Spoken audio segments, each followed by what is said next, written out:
ইফতারের সময় লাম্মা হাদারাল ইফতার, ইফতারের সময় হয়েছে, বাসায় আসছে।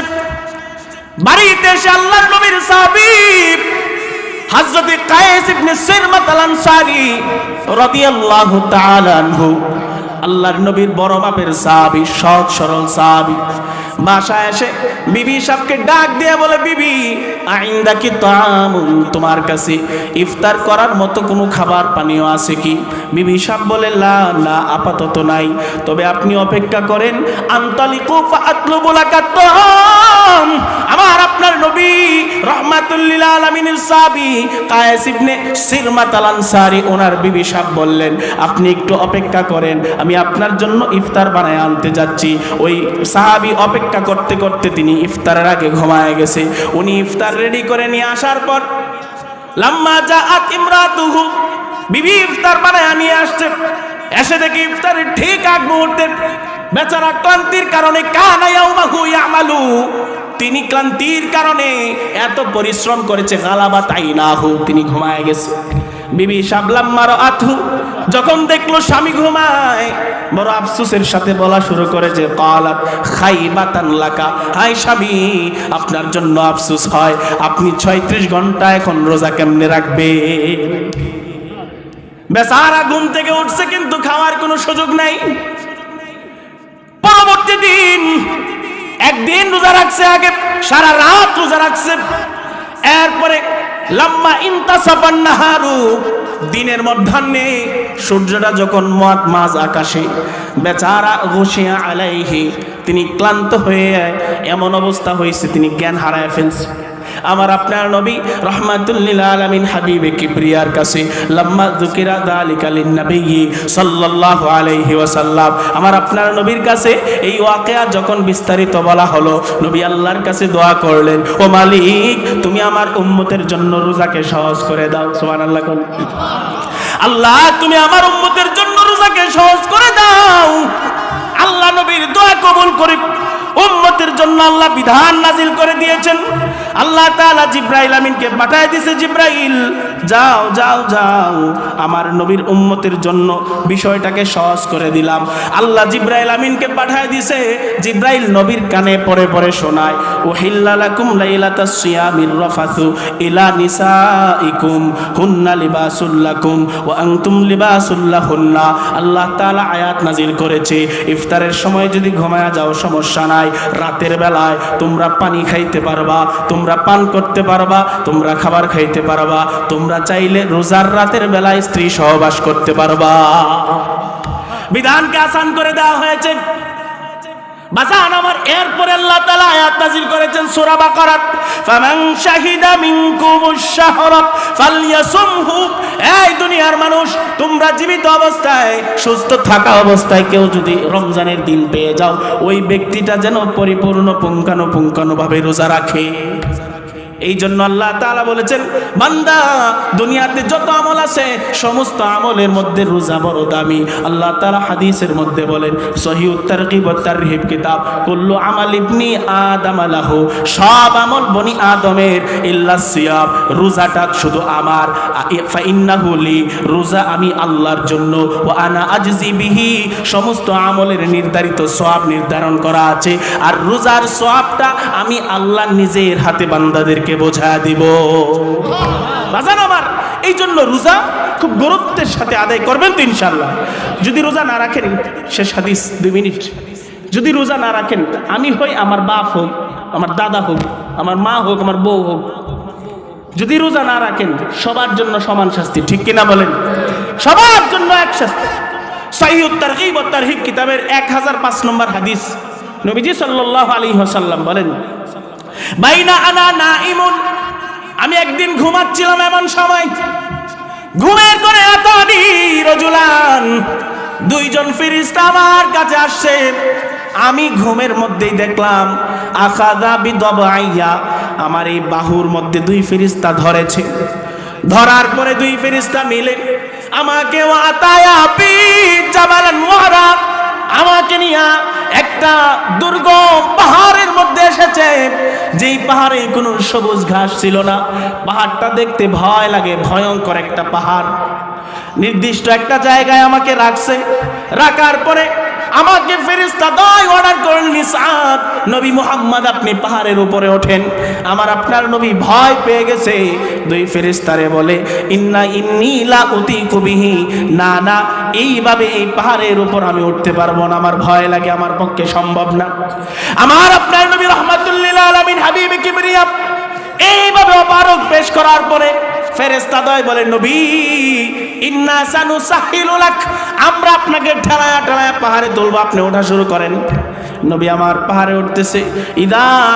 নবী বলেন, ইদা কুনতু আল সাওয়াইল জাবাল, আমি পাহাড়ের মাঝ বরাবর যাওয়ার পরে আমি এমন সময় ইদা বি আসওয়াতিন মুশাক্কাতিন ওয়া শাদীদাতিন, আমি বিশাল গর্জন শুনতে পেলাম পাহাড়ের মাঝখান থেকে। এমন চিৎকার শুনলাম, আমি ফেরেশতাদেরকে জিজ্ঞাসা করলাম কিসের আওয়াজ? ফেরেশতাদ্বয় বলে, নবী এইটা আপনার উম্মতের যেই বান্দাগুলো, আপনার উম্মতের যেই সদস্যগুলো রোজার দিনে রোজা রাখবে না, হাদা ওয়ানু আহলিন নার, আপনার উম্মতের মধ্যে যারা রোজা রাখবে না ওই মানুষগুলো জাহান্নামের গভীরে আগুনের মধ্যে পড়তেছে। পড়তে পড়তে চিৎকার করার আওয়াজটা আপনার কানে পৌঁছে গেছে। নবীজি হাদিসের শেষাংশে আছে, নবীজি আরো কাছে গেলেন, পাহাড়ের গভীরে চূড়া অংশে উঠে গভীরে তাকায়া আমার আপনার নবী তাকায়া বিশাল নিচে দেখেন আগুনের ভিতরে উম্মতের একটা অংশকে উপর করে পায়ের গোড়ালির মধ্যে শিকল দিয়ে বেঁধে উল্টাভাবে পোড়ানো হচ্ছে, মাথাটা নিচে। মানুষ পুড়লে শুকায়া যায়, মানুষ পুড়লে রক্ত পড়া বন্ধ হয়ে যায়, বরং রাসূল বলেন আমি দেখলাম মানুষের চোয়াল বেয়ে বেয়ে রক্ত পড়তেছে। আমি জিজ্ঞাসা করলাম, এই উম্মতগুলি কারা? এই জিব্রাইল ফেরেশতা, এই মিকাইল ফেরেশতা, এরা কারা যাদেরকে উপর করে জাহান্নামে পোড়ানো হচ্ছে?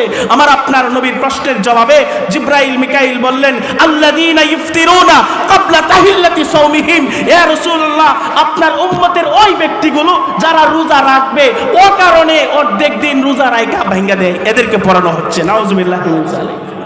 রোজা রাখলে রাখেন, না রাখলে নেই, আপনার ব্যাপার।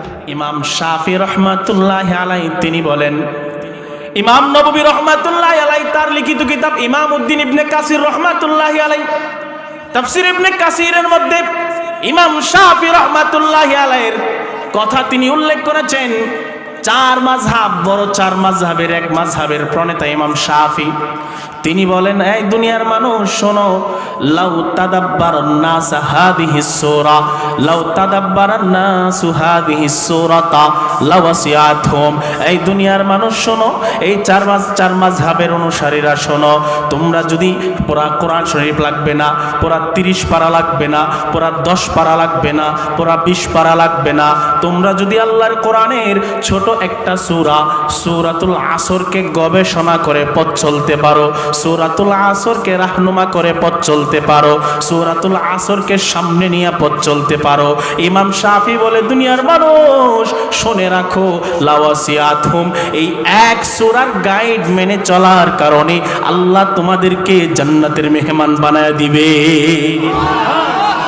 লাউ তাদাব্বারান নাসু হাদিহিস সূরাতা লাওয়াসিআতহুম। ইমাম শাফি বলেন, মাত্র 3 আয়াতের এই সূরা যদি কেউ উপলব্ধি করে আর বুঝে বুঝে চলার চেষ্টা করে, এই সূরা এমন সূরা যে সূরার সূচনা দুনিয়ায়, শেষটা হবে আল্লাহর জান্নাতের মেহমান নেই। সুবহানাল্লাহ, খুব গুরুত্বপূর্ণ সূরা। দেখেন, মুসাইলামাতুল কাজ্জাব মিথ্যা নবুয়তের দাবিদার হযরতে আবু বকরের জামানায় ওনাকে নিয়ে এই সূরার সাথে একটা ওয়াকিয়া আছে। এটা বললে 20 মিনিট চলে যাবে, দরকার নেই, আবার স্কিপ করলাম আর কি। সূরাতুল আসর এত গুরুত্ব কেন? আপনাদের সামনে কোনো নেতা যদি কথা বলে, পুরা 10 মিনিট বক্তব্য দেয়, 10 মিনিট বক্তব্য দেওয়ার মধ্যে ধরেন উনি 200 বাক্য বলছে। কয়শো বাক্য? 200 বাক্য বলার সময় উনি 2টা বাক্যের আগে আল্লাহর কসম খাইছে, বলছে আল্লাহর কসম তোমাদেরকে এই দিমু না। নেতা তো বলেন, পুরা 200 বাক্যের মধ্যে আল্লাহর কসম খেয়ে যে 2টা বাক্য বলেছে, 200 বাক্যের মধ্যে এই 2 বাক্যের দাম কম না বেশি? বলেন না, কম না বেশি? কম না বেশি? বেশি। আল্লাহ তাআলার মাসআলা তো বান্দার মতো না। আল্লাহর কসম সহ যেই কথাটা বলেছেন, কসম ছাড়া যেই কথাটা বলেছেন, দোনোটার দাম আমাদের কাছে সমান না? কি বলেন, সমান না? না না না না, সমান। আল্লাহ কসম খায়া আল্লাহর কথার গুরুত্ব বোঝানোর জন্য বলে নাই, বরং মুফাসসিরিনে কেরাম বলেন আল্লাহ কসম খেয়ে বাক্য বলার মূল উদ্দেশ্য হলো মানুষ যেহেতু কসম খাওয়ার পরে যে বাক্য বলা হয় এটাকে বেশি গুরুত্ব দেয়, এই জন্য মানুষের সিস্টেমে নেমে আল্লাহ তাআলা মানুষের সিস্টেম পদ্ধতি অবলম্বন করে কসম খেয়ে সূরা আসরের প্রথম আয়াত নাজিল করলেন। সুবহানাল্লাহ। আল্লাহর কসম খাওয়া তো পুরা কোরআনেই তো কসম ছাড়া, অল্প কিছু জায়গায় কসমওয়ালা সূরা, কসমওয়ালা আয়াত। তার মানে শুধু কসমওয়ালা আয়াতের গুরুত্ব আমাদের কাছে বেশি, বাকিটার গুরুত্ব কম, বিষয়টা কি এমন? এমন না, সবগুলি আমাদের কাছে সমান। সুবহানাল্লাহ কন্যা। কিন্তু আল্লাহ তাআলা কসম কেন খাইলেন? এই জন্য খেয়েছেন যে বান্দা আপনি আমি যেহেতু কসম খায়া কথা বইলে গুরুত্ব বুঝাই, তো আমাদের মাইন্ড সেট আপকে এই দিকে মুভ করার জন্য, আমাদের যে ব্রেনের খেলা এটাকে ওই দিকে নেওয়ার জন্য, যেহেতু আমরা কসম খেয়ে যে বাক্যটা বলি এটার গুরুত্ব আমাদের কাছে বেশি, এই জন্য মুফাসসিরিনে কেরাম বলেন আল্লাহ গুরুত্ব বোঝানোর জন্য মানুষের কাছে আল্লাহ তাআলা সূরাতুল আসরের প্রথম আয়াতকে কসম খেয়ে বলেছেন সুবহানাল্লাহি ওয়া বিহামদিহি। সূরার নাম সূরাতুল আসর, আয়াত তিনটা, প্রথম আয়াতটাও ওয়াল আসর, আসরের কসম। আসর শব্দের অর্থ দুইটা, বলেন না কয়টা? আসর শব্দের অর্থ কয়টা? একটা হলো আসরের নামাজের সময়, আরেকটা হলো সামগ্রিক সময়। সুবহানাল্লাহ কোন। পৃথিবী সৃষ্টির আগে থেকে মহাজগৎ যত আগে তৈরি হয়েছে, ওই আল্লাহর দফতরে যে সময় নীতিমালা আছে এবং কাল কিয়ামত পর্যন্ত যত সময় চলমান থাকবে সমস্ত সময়ের কসম খেয়ে আল্লাহ তাআলা বলেছেন সুবহানাল্লাহ কোন। আল্লাহ তাআলা চাইলে অন্য সূরার মতো, অন্য আয়াতের মতো, অন্য বিষয়ের কসম খেয়ে বলতে পারতেন, তো সময়ের কসম কেন খাইলেন? এটা বোঝা দরকার আছে না নাই? বলেন না, আছে না নেই? সময়ের গুরুত্ব কম না বেশি? বলেন না, মানব জীবনে সময়ের গুরুত্ব কম না বেশি? সময়ের গুরুত্ব কত আপনাদেরকে বোঝাই। এভাবে আগে কখনো শুনছেন কিনা জানি না, বাকি অনেকেই শুনছেন না, এটুকু আমি জানি। সময়ের গুরুত্ব কতটুকু দেখেন। আল্লাহ না করুন কোন এক মহল্লায় একজন মুসলিম মায়ের গর্ভ থেকে একটা হৃষ্টপুষ্ট সন্তান জন্মগ্রহণ করেছে। 9 মাস কমপ্লিট হওয়ার পরে হাত পা চেহারা ত্বক স্কিন সব ঠিক আছে, এমন একটা বাচ্চা জন্মগ্রহণ করেছে। বাচ্চাটা প্রসব হওয়ার সময়ও জীবিত ছিল, ধাত্রী মহিলা বুঝতে পেরেছে, ডাক্তারনি বুঝতে পেরেছে বাচ্চাটা জীবিত ছিল, কিন্তু প্রসবের সময় যে কোনো কারণবশত হায়াত নাই, পেটের মধ্যে থাকা অবস্থাতেই বাচ্চাটা মারা গেছে। অর্থাৎ হৃষ্টপুষ্ট মুসলিম মায়ের একজন সুন্দর বয়স সহ, পরিপূর্ণ ওজন সহ, ভালো কালার সহ, ভালো স্বাস্থ্য সহ একটা বাচ্চা দুনিয়াতে আসছে মৃত অবস্থায়, 1 সেকেন্ড হায়াতও পায় নাই। কথা বলছেন আপনারা? বুঝছেন তো? মানে বাচ্চাটা মরা হয়েছে, বাচ্চাটা কি হয়েছে? মৃত অবস্থায় হয়েছে।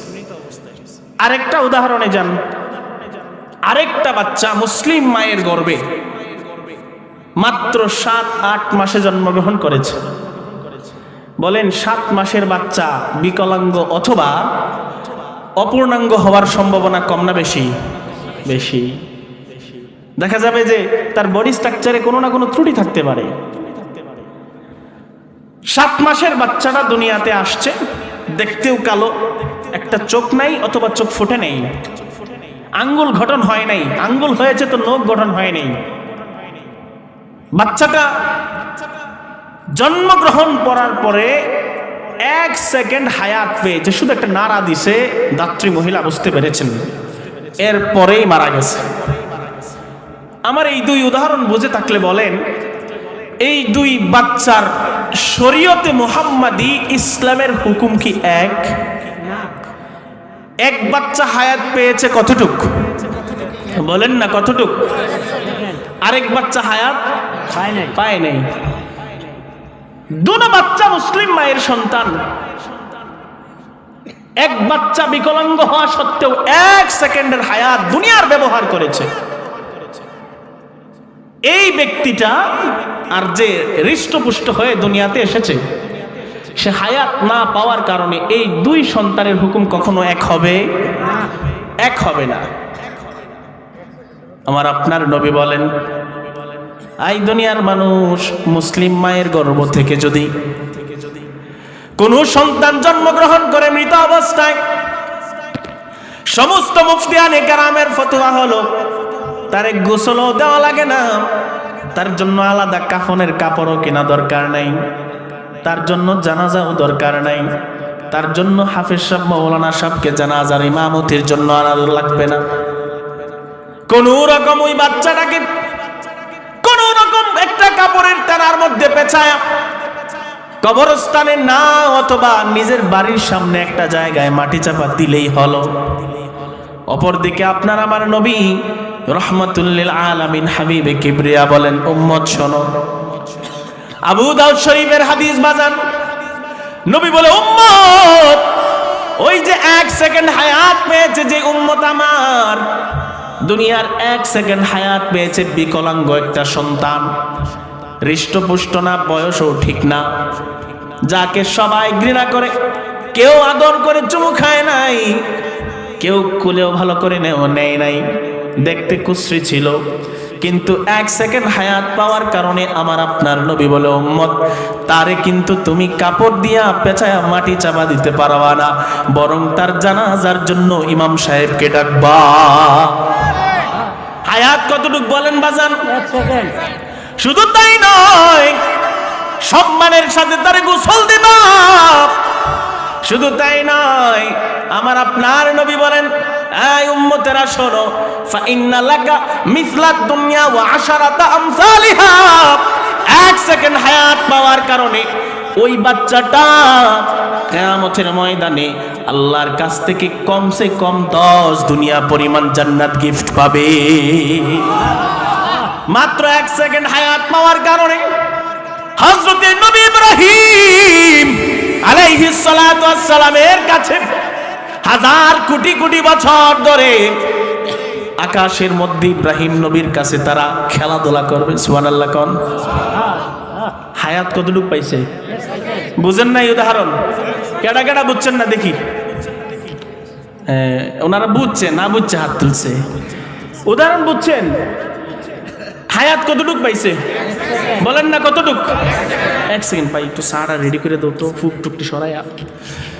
আমনে কে লিগে নারায়ে তাকবীর। ফুক কইরস বিভিন্ন মাহফিলে চা দে, পরে আর করতে না, সমস্যা নাই তো, এটা দোষের কিছু না, পরে চা ফুয়া হয়ে খায় আর কি। এই যে ফুক আছে, লাইট অফ করে দিলে কি হবে? না না, লাইট অফ করে দিলে হইতো না, না রে লাগতো না, থাক বেড়া। না না না, লাইট অফ করো না তো। ওয়ান টাইম কাফি যা ভালো হইছে। মুহতারাম হাজিরিন, তো হায়াত কতটুক পেয়েছেন বলেন না, কতটুক? 1 সেকেন্ড। বলেন এই বাচ্চা 1 সেকেন্ড হায়াত পাইছে, এইটুকুই খেলা ডিসমিস নাকি? না, হ্যাঁ, খেলা আরো আছে। কমুনি আল্লাহু আকবার। দেখেন মজার খেলা। পৃথিবীর সবচেয়ে বড় আল্লাহর ওলির নাম কি? আব্দুল কাদির জিলানী রাহমাতুল্লাহ। কন না কেন বলেন না, নাম কি? আব্দুল কাদির জিলানী রাহমাতুল্লাহ আলাইহি। এখন বলেন, আব্দুল কাদির জিলানির জানাজার দুয়া আর এই 1 সেকেন্ড ওলা যে পাসালম সেরে একটা বাচ্চা 1 সেকেন্ড হায়াত পেয়ে মারা গেছে, এই 2 আব্দুল কাদির জিলানির জানাজা আবার এই 1 সেকেন্ড হায়াতওয়ালা বাচ্চার জানাজা, দুইজনের দোয়া কি এক না? বলেন এক না? আপনারা জানেন না দেখে কোন এক? দুইজনের জানাজার পার্থক্য আছে না নেই?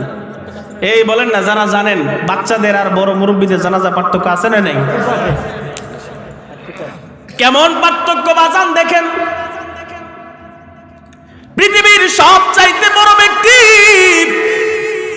জ্ঞানী গুণী, সাহাবীদের পরে যার সবচাইতে দাম, আব্দুল কাদের জিলানী রহমাতুল্লাহি আলাইহি, তার জানাজায় দাঁড়ায় আপনি কি দোয়া পড়বেন নবী আমার শিখায় গেছে। নবী বলে, উম্মতের আলেমরা শোনো, তোমরা যত বড় বুজুর্গ হও না কেন, তোমরা বড় হয়ে মারা যাওয়ার পরে তোমরা একটা দোয়া আলাদা পড়বা, ছোটরা মারা গেলে আলাদা আরেকটা দোয়া পড়বা। আব্দুল কাদের জিলানীর জানাজায় দাঁড়ায়া ইমাম যেই দোয়াটা পড়েছিলেন, আপনার আমার জানাজাতেও ইমাম সাহেব সেই দোয়াটা পড়বেন। দোয়াটা কি?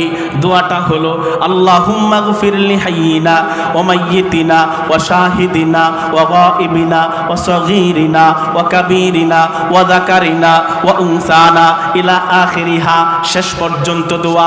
দোয়ার অর্থ হলো আল্লাহর নবী শিখায় উম্মত জানাজার মধ্যে দাঁড়ায়া ওই জানাজার লাশের জন্য আল্লাহর কাছে মাপ চাইবা, নিজের জন্য মাপ চাইবা। নবী বলেন কোন ভাষায় চাইবা? এই ভাষায় নিজের জন্য আর লাশের জন্য মাপ চাইবা। আল্লাহুম্মা গফিরলি হাইয়িনা ও মালিক, এই যে এত বড় ব্যক্তির জানাজার নামাজে দাঁড়াইছি, আল্লাহ গো আমরা যারা জানাজার মধ্যে এডিশন হইলাম, ইমামতির জন্য ইমাম সাহেব সহ, আমি নিজে ইমাম সহ, আমরা মুসল্লি যারা জীবিত আছি, আমাদের সবাইকে মাফ করে দেন। আল্লাহুম্মা গফিরলি হাইয়িনা ওয়া মাইয়িতিনা, আল্লাহ আমরা সবাই জানাজার মধ্যে দাঁড়ায়া এই যে লাশ বুজুর্গ ব্যক্তি ঘুমায় আছে, মৃত অবস্থায় আছে, আয় আল্লাহ এই মরা ব্যক্তিরে তুমি মাফ করে দাও। আয় আল্লাহ পৃথিবীর সমস্ত মরা ব্যক্তিদেরকে মাফ করে দাও। এরপরে নবী বলেন উম্মত আরো দোয়া চালাইতে থাকো। দোয়ার অর্থ কি?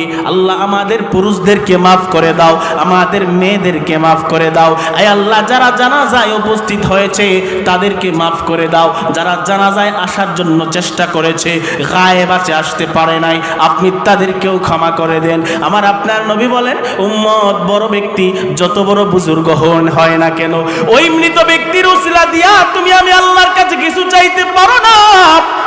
যত বড় বুজুর্গ ব্যক্তি মারা যাক না কেন, জানাজার নামাজের মধ্যে দাঁড়ায়া ইমাম সাহেব বরং উল্টা এই মৃত লাশের জন্য মাপ চায়। কিন্তু নবী বলে না না না উম্মত শোনো, ওই যে আমার 1 সেকেন্ড হায়াতওয়ালা উম্মত, মাত্র 2 দিন হায়াতওয়ালা উম্মত, মাত্র 3 দিন হায়াতওয়ালা উম্মত, ছোট বয়সে যে উম্মতগুলো মারা গেছে, ছেলে কত হোক অথবা মেয়ে হোক, 1 সেকেন্ড হায়াত মেয়ে মারা গেছে, তার জানাজার নামাজে দাঁড়ায় ইমাম তুমি মুরব্বী ব্যক্তির দোয়া পড়বা না, বরং তুমি অন্য দোয়া পড়বা। নবী বলেন কি দোয়া?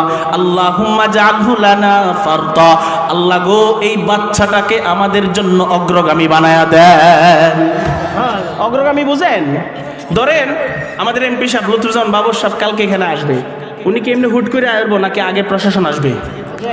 আগে পুলিশ আইতো না, জাগা মাগা দেখতো না, কোনো ঝামেলা জমেলা আছে কিনা, ঠিক কিনা বলেন? নেতা হোক বা বড় যে কেউ হোক, জায়গা আগে জাজ করে এখানে কোনো ঝামেলা জমেলা আছে কিনা। আল্লাহর রাসূল বলেন 1 সেকেন্ড হায়াতওয়ালা উম্মত যে আমার মারা গেছে, 1 সেকেন্ড হায়াত পাইছে, ওর জানাজায় দাঁড়ায়া উম্মতের আলেমরা সর্বপ্রথম এই বাক্যটা বলবা আল্লাহুম্মা জাআলহু লানা ফারদা, আল্লাহ আমরা গুনাহগার, কিয়ামতের ময়দানটা কেমন জানি না, আল্লাহ আমরা পাপিষ্ঠ, কিয়ামতের ময়দানের বিভীষিকা কেমন জানি না, আল্লাহ আমরা জাহান্নামী হয়ে যাচ্ছি গুনাহ করতে করতে, নাফরমানি করতে করতে, কিয়ামতের ময়দানের সিকিউরিটি কেমন হবে জানি না, মালিক আমাদের এই 1 সেকেন্ড হায়াতওয়ালা আমার সন্তান, আমার ভাই, আমার ভাতিজাকে তোমার কাছে আগে নিরাপত্তা হিসেবে পাঠায় দিলাম। সুবহানাল্লাহ, বুঝেন নাই? শুধু তাই নাই বাজান, আব্দুল কাদের জিলানীর জানাজায় দাঁড়ায় আব্দুল কাদের জিলানীকে ওসিলা করে কিন্তু আপনি নিজের গুনাহ মাফ চান নাই, বরং তার গুনাহ মাফ চাইছেন। আমার নবী বলে না উম্মত, বরং ওই যে 1 সেকেন্ড হায়াতওয়ালা উম্মত আছে আমার, তার জানাজায় দাঁড়ায়া বড়দের মতো না, তুমি এরপরে বলতে থাকো আল্লাহুম্মা জাআলহু লানা ফারদা ওয়াজআলহু লানা আজরা ওয়া যুখরা, ও আল্লাহ আমাদের এই বাচ্চাটাকে আমাদের জন্য প্রতিদান হিসেবে কবুল করে নেন, আজরা সওয়াব হিসেবে কবুল করে নেন, ওয়া যুখরা কিয়ামতের ময়দানে আমাদের তো কোনো ব্যাংক ব্যালেন্স নাই, আমাদের তো সওয়াবের কোনো জখেরা নাই, আমাদের সওয়াবের কোনো ঘাটতি নাই। ও আল্লাহ, এই বাচ্চাটাকে আমাদের জন্য ব্যাংক ব্যালেন্স হিসেবে কবুল ও মঞ্জুর করে নেন। এক সেকেন্ড হায়াত পাওয়ার কারণে তার তো দাম। শুধু তাই নয়, নবী আমার বলেন, উম্মত আরো কিছু লাগায় দাও দোয়ার মধ্যে। নবী উম্মতকে শেখায়, ওই যে ছোট বাচ্চায় মারা গেছে, অল্প সময় দুনিয়ার ব্যবহার করেছে, তার জানাজার শেষের শব্দগুলি শুনলে আশ্চর্যান্বিত হবেন। আমার নবী বলেন, উম্মত তার জানাজায় দাঁড়ায় তোমরা আরো বলা শুরু করো, আল্লাহুম্মা জাআলহু লানা শাফিআন ওয়া মুশাফফাআ ও মালিক। আল্লাহ, কিয়ামতের ময়দানে আমাদেরকে তরানেওয়ালা কেউ নাই, আমাদেরকে বাঁচানেওয়ালা কেউ নাই। ও মালিক, কিয়ামতের ময়দানে আমার পাশে যখন কেউ থাকবে না, আমার এই এক সেকেন্ড হায়াতওয়ালা আমার ভাতিজা, আমার ভাগিনা, আমার সন্তান, আমার নাতি, আমার পুতি, আল্লাহ এই সন্তানটাকে আল্লাহুম্মা জাআলহু লানা শাফিয়া, তুমি আমার জন্য সুপারিশকারী বানাও। শুধু সামান্য সুপারিশকারী না, ও আল্লাহ, ও মুশাফফা, এমন সুপারিশকারী যেই সুপারিশ কবুল তুমি নিজে করে নাও। হায়াত কতটুকু বাজান বলেন? এক সেকেন্ড হায়াত পাওয়ার কারণে পৃথিবীর সবচাইতে দামি মানুষ হয়ে গেছে।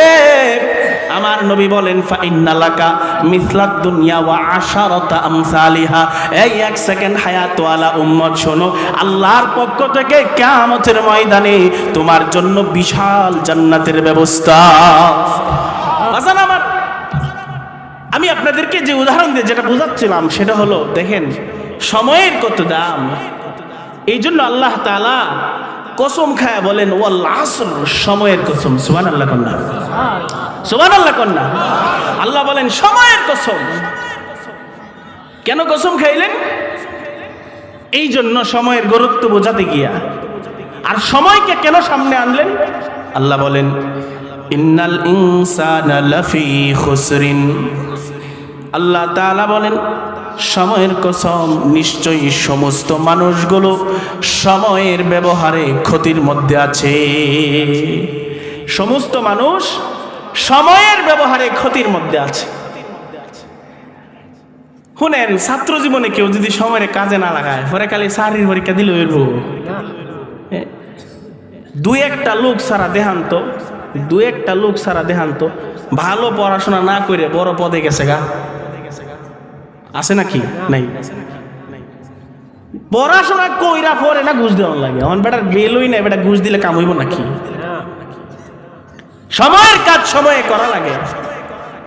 আল্লাহ যে বলেছেন, ইন্নাল ইনসানা লাফি খুসরিন, পৃথিবীর সমস্ত মানুষ ক্ষতির মধ্যে আছে। কিসের ক্ষতির মধ্যে? বিইস্তিমালি হায়াতিহিম, তাদের জীবনের সময় ব্যবহার করার নীতিমালা, এই ক্ষেত্রে তারা ক্ষতির মধ্যে আছে। ফজরের আজান হইছে, এই সময়টা আমি কেমনি ইউজ করব? আল্লাহ পদ্ধতি দিছে নাকি না বলেন? দিছে না? ফজরের আজান হইছে, আপনি এই আধা ঘন্টা টাইম নামাজে দেন, সারাদিন দুমসে কাম করেন, ইচ্ছা মতো তিতি করেন, সমস্যা নেই। জোহরের আজান হইছে, আপনি একটু বিরতি নেন, একটু নামাজ পড়েন, খাওয়া দাওয়া করেন। খাই তো আয়াটি হেই বিড়ি দেও খায়, কিন্তু নামাজ পড়ে না। লোক আছে না নাই? হ্যাঁ আছে তো, এলাকাত নাই। সব জান্নাত তো ফলাই আইসুন নাকি? তা কেটা কেটা জান্নাত তো আইসে হইল। হ্যাঁ, আসরের বেলাও বিরতি নেই, বুঝছেন? আমার মসজিদে কিছু মসজিদ বর্ধনের কাজ হইতেছে, টাইলসের কাজ করে। এক মিস্ত্রি অনেকগুলি, একটা মিস্ত্রি হে নামাজ পড়ে, আর বাকি নামাজ আজান না হওয়ার পরেই তারা বাইরে জায়গা। পরে একদিন জিজ্ঞাসলাম, কি এগুলি কি? পবিত্রতাই না। আমি কই, তুমি জানো অন্তত 1 মাস টাইলসের কাজ করতে হবে, তুমি জানো, তাহলে পবিত্র হয়ে মসজিদ যাইতে পারো না? তো নিয়তে নাই নামাজ পড়া। হাসে। লোক আছে না নাই? সময়ের ব্যবহারে মানুষ ক্ষতির মধ্যে আছে। এরপর আল্লাহ তাআলা বলেছেন যে বিষয়টা, এটাই হলো আজকে আমার বয়ানের মূল টপিক। এখন যেটা কমু আর কি, শুনে যাবেন তো ইনশাআল্লাহ। নারে তাকবীর, নারে তাকবীর।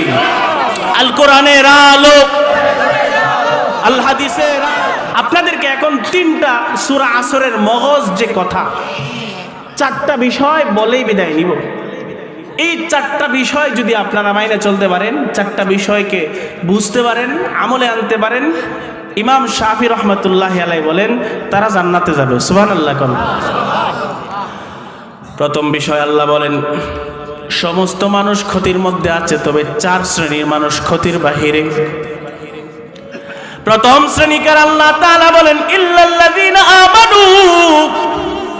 প্রথম শ্রেণী হলো তারা যারা আখিরাতের প্রতি ঈমান এনেছে, আল্লাহর প্রতি ঈমান এনেছে, নবীর প্রতি ঈমান এনেছে। বাজান আমার ঈমানওয়ালা সবাই কিন্তু পরিপূর্ণ ঈমানওয়ালার বড় অভাব, ঠিক কিনা বলেন? মুহাদ্দিসিনে কারাম বলেন ঈমান 3 জিনিসের নাম। আল ঈমানু হুয়াল ইকরারু বিল লিসান ওয়াত তাসদীকু বিল জিনান ওয়াল আমালু বিল আরকান। ঈমান হলো 3 জিনিসের নাম। 1 নম্বর জিনিস হলো জবান দ্বারা আল্লাহর স্বীকৃতি দেওয়া, 2 নম্বর জিনিস হলো অন্তর থেকে বিশ্বাস করা। ঈমানের 3 নম্বর শাখা হলো বান্দাগুলো আমলের মাধ্যমে ঈমানের নীতিমালা বাস্তবায়ন করবে।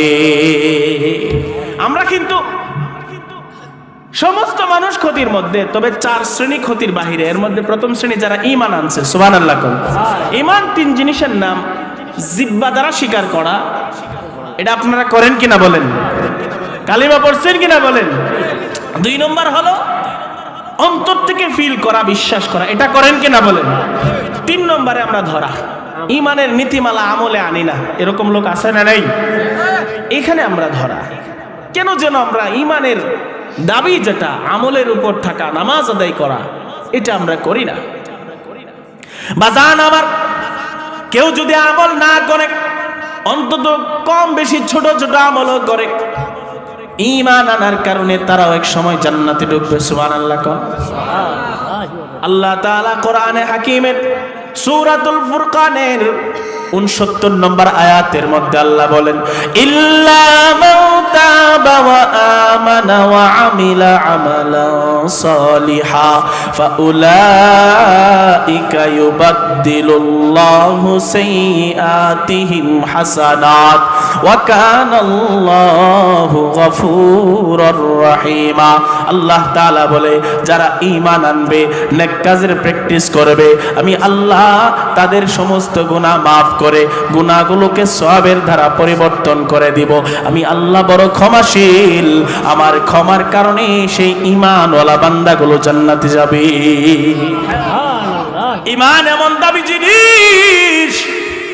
ঈমান কাদের মতো আনবেন? নেতার মতো না, পীরের মতো না, মা বাবার মতো না, কোন আলেমের মতো না। ঈমান কাদের মতো আনবেন? হাদিসের কিতাবের মধ্যে আছে, সহিহুত তারগীব ওয়াত তারহিব কিতাবের মধ্যে আছে, মিশকাত শরীফের কিতাবুল ইলম, ইলম চ্যাপ্টারের শেষ হাদিস। আব্দুল্লাহ ইবনে মাসউদ রাদিয়াল্লাহু তাআলা আনহু বলেন, তোমরা ঈমান আনবা সাহাবীদের মতো। মান কানা মুস্তান্নান ফালইস্তান্না বিমান ক্বাদ মাত। তোমাদের মধ্যে কেউ যদি ঈমান আনতে চায়, তারা যেন সাহাবীদের মতো ঈমান আনে, যারা ঈমানের চর্চা করতে করতে ইন্তেকাল করেছেন। সাহাবীদের মতো কেন ঈমান আনবা? উলাইকা আসহাবু মুহাম্মাদিন সাল্লাল্লাহু আলাইহি ওয়াসাল্লাম। আব্দুল্লাহ ইবনে মাসউদ রাদিয়াল্লাহু তাআলা আনহু বলেন, সাহাবীদের মতো ঈমান আনবা কেন? কারণ তাদের 3টা গুণ ছিল। কানু আবার রাহা কুলুবান, সাহাবীরা সবচাইতে বড় আল্লাহওয়ালা ছিলেন। ও আমাকাহা ইলমান, তারা সবচাইতে কোরআনের বড় বড় আলেম, ফকিহ, মুফাসসির, মুহাদ্দিস ছিলেন। ও আকাল্লাহা তাকাল্লুফান, এমন কি সাহাবীরা কোনোদিন ছোট থেকে ছোট, বড় থেকে বড় কোনো আমল দুনিয়ার মানুষকে খুশি করার জন্য করে নাই। তাদের এ টু জেড আমল ছিল আল্লাহর জন্য। এই জন্য আব্দুল্লাহ ইবনে মাসউদ রাদিয়াল্লাহু তাআলা আনহু বলেন, দুনিয়ার মানুষ ঈমান আনতে চাও সাহাবীদের মতো আনো। ইখতারাহুমুল্লাহু তাআলা লিসুবাতি নবীহি ওয়া লিইকামাতি দীনিহি। সাহাবায়ে কেরাম তাদেরকে আল্লাহ তাআলা হাজার কোটি রূহ থেকে অল্প কিছু মানুষের রূহকে আল্লাহ বাছাই করেছিলেন নবীজির কাছে সান্নিধ্যের জন্য। সুবহানাল্লাহ। এমনকি ওই মানুষগুলোকে আল্লাহ তাআলা আল্লাহর দ্বীনকে দুনিয়াতে বাস্তবায়ন করার জন্য বাছাই করেছিলেন। এই জন্য ওয়াতামাসসাকু মাসতাতাতুম মিন আখলাকিহিম ওয়া সিয়ারিহিম। আব্দুল্লাহ ইবনে মাসউদ রাদিয়াল্লাহু তাআলা আনহু বলেন, দুনিয়ার কোন মানুষের চরিত্র যদি গ্রহণ করতে চাও, দুনিয়ার কোন মানুষের ব্যবসার নীতি যদি গ্রহণ করতে চাও, দুনিয়ার কোন মানুষের খাবারের পদ্ধতি যদি গ্রহণ করতে চাও, দুনিয়ার কোন মানুষের কিভাবে কথা বলতেন সেই পদ্ধতি যদি গ্রহণ করতে চাও, তামাসসাকু মিন আখলাকিহিম ওয়া সিয়ারিহিম, তাহলে সাহাবীদেরকে সামনে নিয়ে পথ চলো। ওই পথের শেষটা হবে আল্লাহর তৈরি জান্নাত। আল্লাহ। এই কথাটা আল্লাহ কোরআনের মধ্যেও বলেছেন, আমিনু কামা আমানান নাস। এই দুনিয়ার মানুষ, তোমরা ঈমানের চর্চা করবা সাহাবীদের মতো। সাহাবীরা যেইভাবে ঈমান এনেছেন সেইভাবে ঈমান আনবা। আপনি আমি অন্ধকার রাতে যে এরকম চলার জন্য লাইটের প্রয়োজন হয়, টর্চ লাইটের প্রয়োজন হয়, আগুনের প্রয়োজন হয় রাস্তা দেখার জন্য, রাস্তার মধ্যে কোনো বিপজ্জনক বিষয়বস্তু পড়ে আছে কিনা সেটা জাজ করার জন্য। আমার আপনার নবী বলেন, এই আমার উম্মতেরা শোনো, আসহাবি কান্নুজুম, আমার প্রতিটা সাহাবী আসমানের এক একটা বড় নক্ষত্রের মতো। আসহাবি কান্নুজুম ফাবিআইহিম ইকতাদাইতুম ইহতাদাইতুম। আমার সাহাবীরা আকাশের নক্ষত্রের মতো। অন্ধকার রাতে যেই রকম চাঁদের আলো দেখে মানুষ পথ চলতে পারে, আগের জামানার মানুষ আকাশের তারকা দেখে পথ চলতে পারত। এই দুনিয়ার মানুষ শোনো, আমার সাহাবীরা যেই তো নক্ষত্রের মতো। আমার সাহাবীদেরকে ফলো করবা, যাকে ইচ্ছা তাকে ফলো করবা। একজন সাহাবীকে রোল মডেল বানাবা, তুমি তার সাথে সোজা জান্নাতে যাবা। এই জন্য বাজার সাহাবীদেরকে রোল মডেল বানানো দরকার আছে না নাই? বলেন না, আছে না নাই? কোরআন হাদিস কইতাছি না গল্প করতেছি, বলেন না? এই জন্য বাজান সাহাবায়ে কেরামের মতো ঈমান চাই।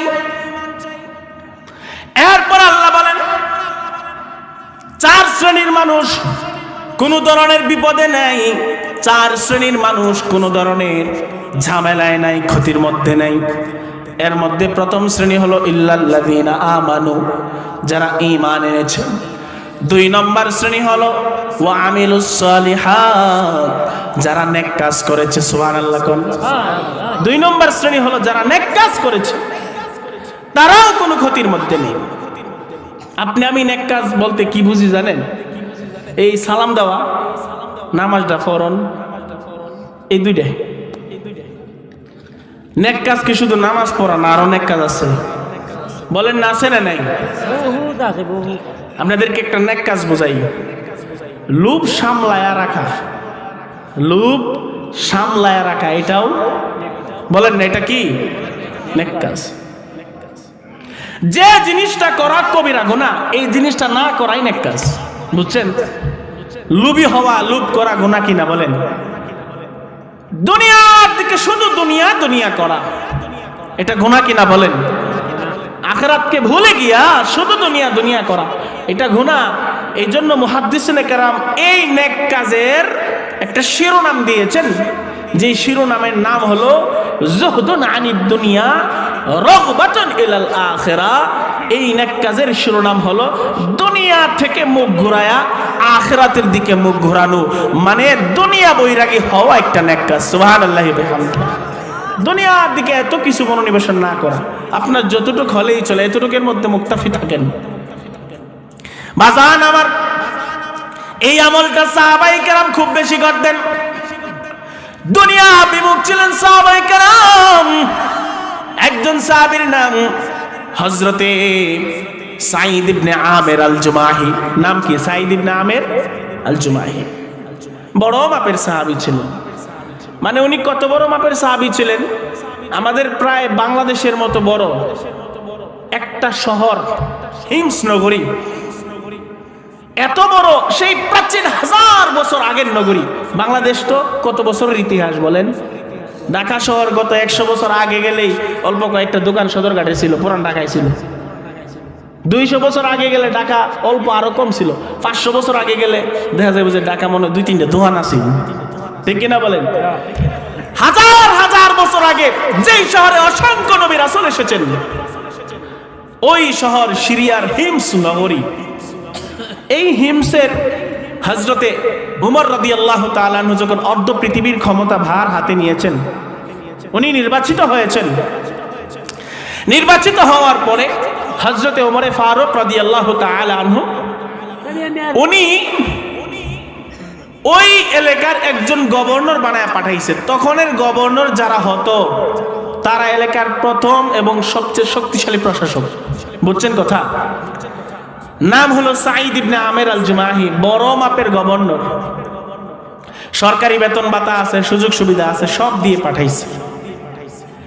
বেশ কিছুদিন যাওয়ার পরে ওমরের রাজ্য ক্ষমতার সময় হযরত ওমর ফারুক রাদিয়াল্লাহু তাআলা আনহু তাদের কাছে চিঠি পাঠালেন, এই তোমাদের মধ্যে দরিদ্র গরিব মানুষ কে আছে একটু লিস্ট করে পাঠাও। 100 মানুষের তালিকা দিছে।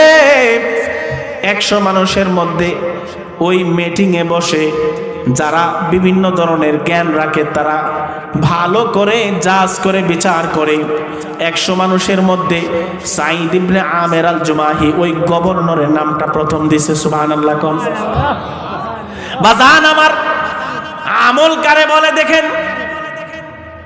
100 মানুষের মধ্যে সাঈদের নাম হযরত ওমরের কাছে চিঠি নিয়ে গেছে। তালিকা মেলানোর পরে হযরত ওমর দেখে 1 নম্বরে সাঈদ ইবনে আমের আল জুমাহির নাম। তিনি জিজ্ঞাসা করলেন, মান সাঈদ ইবনে আমের? এই উপস্থিত জনতা বলো, সাঈদ ইবনে আমের আল জুমাহি কোনজন? কার কথা বললা? সবাই বলল, ওমর আমিরুনা সাঈদ ইবনে আমের।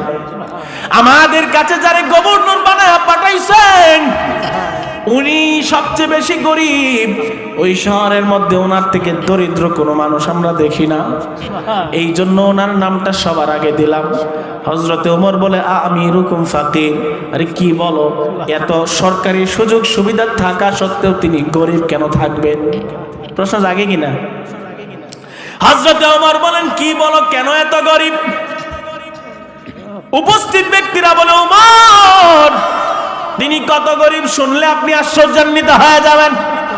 ওয়াল্লাহি খুদার কসম দিয়ে বলে, ওমর শোনেন, ইন্নাহু লাতামুরু আলাইহিল আইয়ামুত তিওয়ালু লা ইউকাদু ফি বাইতিহি নারুন ওয়ালা সিরাজুন। হযরতে ওমর আপনি শুনে নেন, আমাদের গভর্নর এত গরিব, আমাদের গভর্নরের সম্পদ এত কম, আমাদের গভর্নর এত কষ্ট করে, আমাদের গভর্নর এত সুন্দর জীবন যাপন করে, কাউরে কোনোদিন ঠকায় না, নিজে সমস্ত কষ্ট সহ্য করে।